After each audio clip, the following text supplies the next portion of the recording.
मैथिली दुल्हन। इसके मनमोहक गीत जरूर सुने। यदि अच्छा लगा तो चैनल सब्सक्राइब जरूर करें।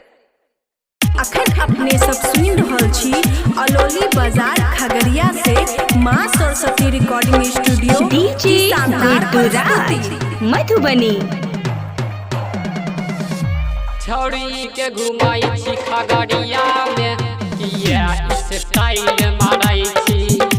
छौड़ी के घुमाई छी खगड़िया में किया स्टाइल मारै छी। लगबै छी ओठा लाली सुने गे दिल्ली वाली तो बहुते रो बाल झड़ै छी गे बहुते रो बाल झड़ै छी।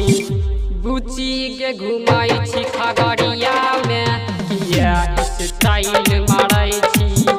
बुची के घुमाई छी खगड़िया में किया स्टाइल मारै छी। प्रेजेंटेड बाय माँ सरस्वती रिकॉर्डिंग स्टूडियो।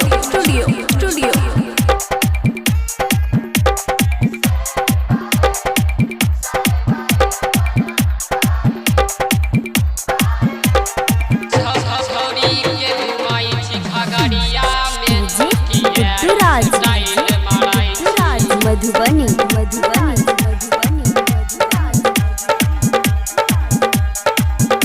हाँ देखै छियो कोनो छौड़ा के ताहा मारै छी तिरछी नजरिया के नजरिया के जिस्टो पाया रहत पीसा घंघरी संगे पेनै छी सलावरवा गे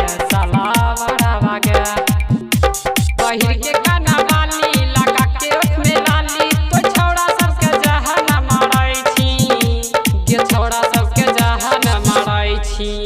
छौड़ी के घुमाई छी खगड़िया में किया स्टाइल मारै छी। छौड़ी के घुमाई छी खगड़िया में किया स्टाइल मारै छी। प्रेजेंटेड बाय माँ सरस्वती रिकॉर्डिंग स्टूडियो अलौली बाजार।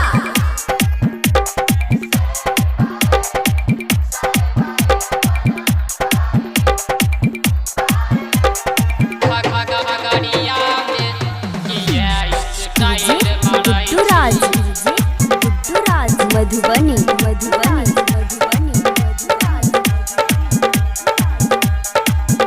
अहाँ साथे में लेके चलै छही ओप्पो मोबाइल हथवा में गे हथवा में रही तर राहुल सोनू गाबै साँचे बतिया में गे छौड़ी बतिया में।